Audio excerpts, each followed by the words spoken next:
आज मैं आपसे बहुत ही कॉमन और कंफ्यूजिंग टॉपिक के बारे में बात करने वाला हूँ, गायनिकोमेस्टिया। क्योंकि बहुत से लड़के या मेन मेरे क्लिनिक में आते हैं, बोलते हैं कि सर मेरा चेस्ट का इन्लार्जमेंट हो रहा है, तो क्या कहीं मुझे गायनिकोमेस्टिया तो नहीं है। हर चेस्ट का इन्लार्जमेंट, फैट डिपॉजिशन मतलब जो है वो गायनिकोमेस्टिया नहीं होता। आज मैं आपको बताने वाला हूँ फॉल्स गायनिकोमेस्टिया क्या होता है, ट्रू गायनिकोमेस्टिया क्या होता है, ट्रू गायनिकोमेस्टिया फॉल्स गायनिकोमेस्टिया में डिफ्रेंशिएट कैसे करते हैं, और दोनों का ट्रीटमेंट क्या होता है। गायनिकोमेस्टिया जनरली मेल ब्रेस्ट का इन्लार्जमेंट को बोलते हैं। मेल ब्रेस्ट का इन्लार्जमेंट जनरली दो कारण से हो सकता है, या तो एक्सेसिव फैट डिपॉजिशन की वजह से, या तो ग्लैंड की वजह से। कई बार ये दोनों मिलते हैं, ग्लैंड भी मिलता है और फैट भी मिलता है। सबसे पहले बताता हूँ फॉल्स गायनिकोमेस्टिया के बारे में। फॉल्स गायनिकोमेस्टिया को हम लोग स्यूडो गायनिकोमेस्टिया भी बोलते हैं। फॉल्स गायनिकोमेस्टिया में कोई ग्लैंड नहीं होता, इसमें कोई ग्लैंड का डिपॉजिशन नहीं होता। इसमें सिर्फ फैट और फैट का डिपॉजिशन होता है। तो फैट का डिपॉजिशन होने से, इसको ग्लैंड नहीं होने से इसे फॉल्स बोलते हैं। और ये जनरली उन लोगों में होता है जो बहुत ज़्यादा ओबीज होते हैं या बहुत ज़्यादा ओवरवेट होते हैं। ज़्यादा ओवरवेट होने से फैट डिपॉजिशन होता है, सब जनरल बॉडी में जहाँ फैट डिपॉजिट हुआ वैसे ही चेस्ट में डिपॉजिट हो जाता है। तो उस कंडीशन में इसको हम फॉल्स गायनिकोमेस्टिया बोलते हैं। फॉल्स गायनिकोमेस्टिया का सिम्टम ये होता है, दोनों साइड का चेस्ट इन्लार्जमेंट, स्किन और चेस्ट लूज लगने लगते हैं। दूसरा, ये दोनों साइड होता है, दोनों साइड इक्वली इन्लार्जमेंट होता है। ग्लैंड बड़ा छोटा वाली बात ही नहीं है, दोनों साइड फैट डिपॉजिट होगा, इक्वली डिपॉजिट होगा। दबाने में कंसिस्टेंसी सॉफ्ट ही फील होगी, अंदर के ग्लैंड के हार्ड या फर्म कंसिस्टेंसी जो रबरी फीलिंग होगी वो नहीं होगी। और जो निप्पल की एबनॉर्मल सेंसिटिविटी होती है, वो सेंसिटिविटी इसमें फॉल्स गायनिकोमेस्टिया में नहीं होती है।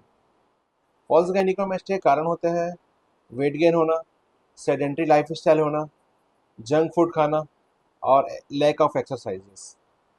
तो फॉल्स गायनिकोमेस्टिया ट्रीटमेंट के लिए हमको वेट लॉस करना चाहिए, प्रॉपर डाइट लेना चाहिए, जंक फूड अवॉइड करना चाहिए, एक्सरसाइज करना चाहिए, कार्डियक करना चाहिए, और चेस्ट एक्सरसाइज होना चाहिए। तो फॉल्स गायनिकोमेस्टिया केसेस में सर्जरी की ज़रूरत नहीं पड़ती है। अब बात करते हैं ट्रू गायनिकोमेस्टिया के बारे में।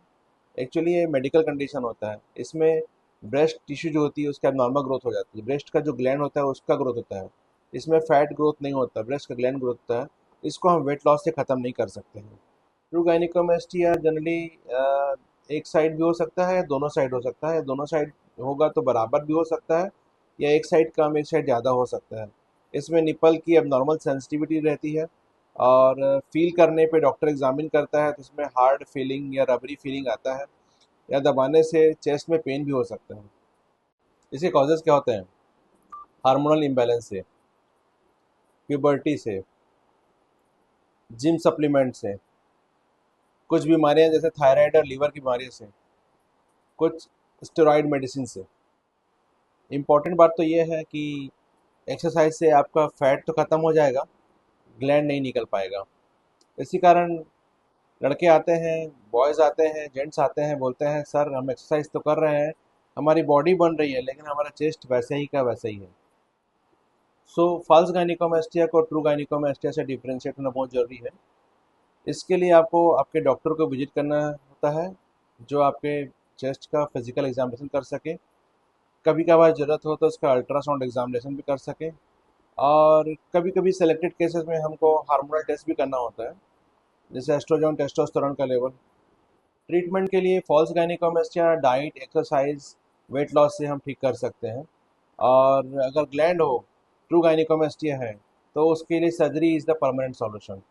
सो याद रखिए, हर चेस्ट फैट गायनिकोमेस्टिया नहीं होता, और हर गायनिकोमेस्टिया फैट की वजह से नहीं होता।